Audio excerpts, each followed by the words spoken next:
Hi friends, my name's Jessica and I'm currently a doctoral student studying nursing practice. And today I want to talk to you guys about how to stop wasting time. There is this law called Parkinson's law, and what it states is that an activity will take the amount of time that you allot it. And what this means is if we have a shorter amount of time to complete a task, we'll put in more effort. And if we have more time to complete a task, we'll put in less effort. And essentially, the task will get done, and it will get done in the amount of time that we allow. So how we can use this to stop wasting time is to use different techniques that we're going to cover in this video. So the first technique we can use is to create deadlines. And there may be activities or hobbies or things in our life that don't have deadlines, and we can assign them deadlines so that way we can put in the amount of effort to get it done when we want to get it done and essentially get it done.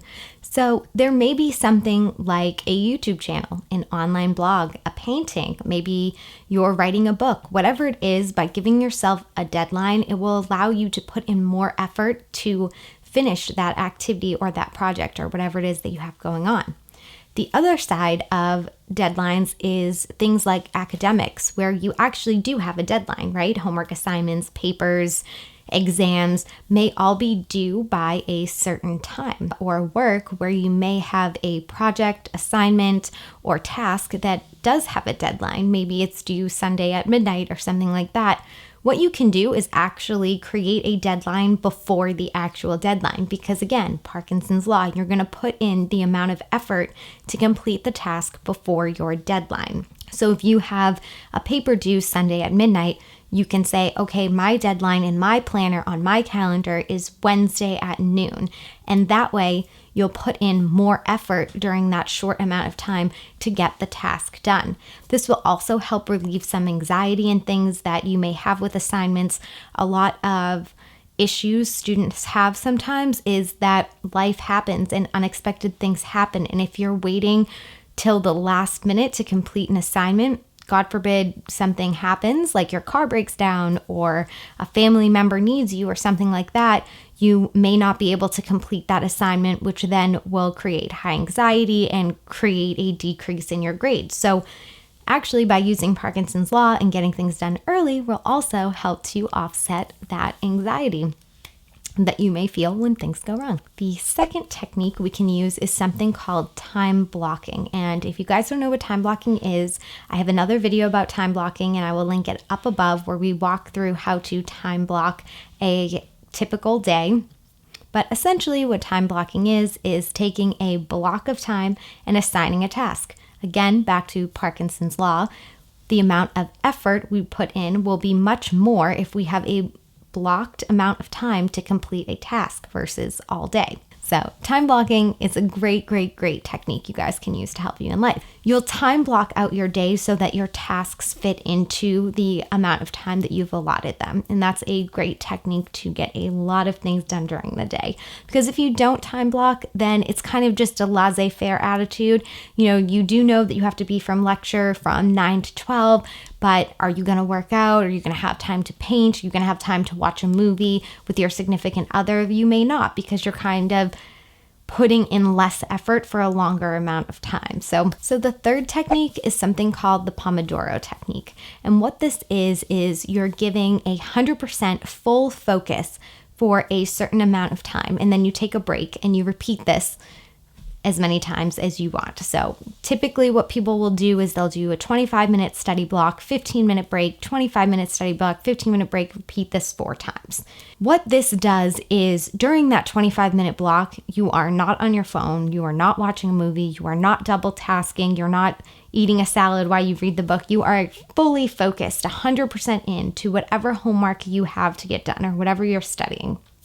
And going back to Parkinson's law, what this states is you're doing more effort in a shorter amount of time. So during that 25 minutes, you might get done the same amount of work that you would if you were studying for an hour, but you were watching a movie or you were scrolling through TikTok every 5 minutes or something like that. So this is a great technique to utilize Parkinson's law. The fourth technique is to limit certain tasks to 30 minutes. And what this means is certain tasks that aren't really benefiting you, but you really like doing them because maybe they relieve stress or they're fun.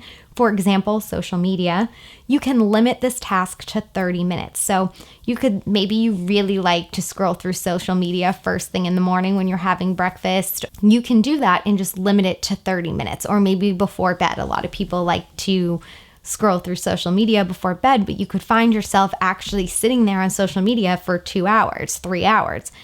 By allotting 30 minutes, you say, okay, I'm laying down to go to bed at 9 o'clock. I'm going to scroll through social media till 9:30 and then I'm going to go to bed. And that way you are getting the enjoyment and the benefit of doing this not so positive task, but you are keeping it into a small amount of time so that you have time to do the other things that you need or want to do. And my last recommendation is, if you are new to Parkinson's law and all of these techniques, another great thing you can do is to track your time throughout the day. Really see where your time is going. So what this means is, when you wake up in the morning, live your day like you normally live it. Don't try to be like, oh, I'm tracking today, so I'm actually gonna work out, or I'm actually gonna do things that I would think about doing, but I don't typically do. No, you want to live your day like you normally would and keep track in the notes app of your iPhone or in a planner or a notebook or something, what things you do throughout the day and the amount of time they are allotted. And you'll actually be surprised.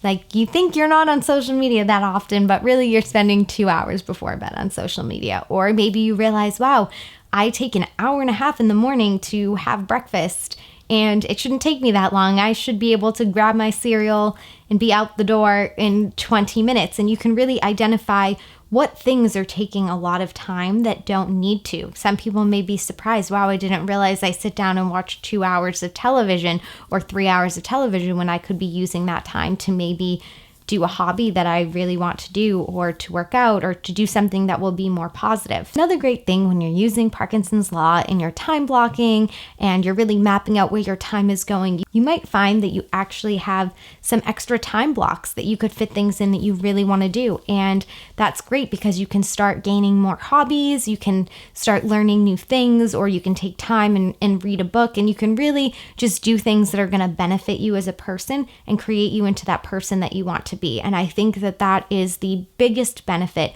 of Parkinson's law and time blocking and using these techniques, is that you can really identify where you want to grow in your life and incorporate those small tasks every day that will lead to big successes. So if you guys like this video, make sure to give it a thumbs up and subscribe to the channel, and I'll see you guys next time. Thanks. Bye.